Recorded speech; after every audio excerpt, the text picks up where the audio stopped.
Beloof niemand iets en verwacht van niemand iets.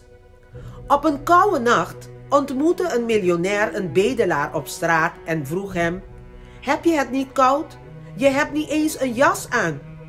De arme oude man antwoordde hem: ik heb geen geld om een jas te kopen, maar wel ben ik erg gewend aan de kou. De miljonair antwoordde toen: wacht op mij.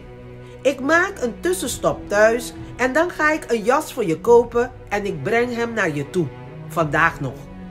De arme oude man was zo gelukkig en bleef op hem wachten.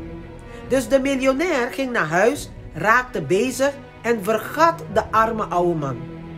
De volgende dag herinnerde hij zich aan die man en ging hem opzoeken en vond dat hij was overleden van de kou. De arme oude man die op straat lag, had een brief in zijn hand die hij voor die man had geschreven, die zei: toen ik geen jas had, had ik wilskracht die me hielp de kou te bestrijden.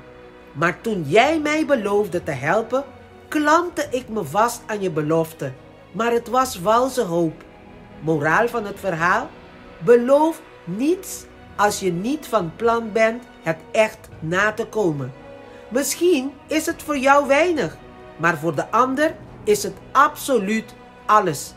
En aan de andere kant, als iemand je iets belooft, maak dan niet de fout om te wachten, want wie niet wacht, wordt niet teleurgesteld. Gewoon Pinse.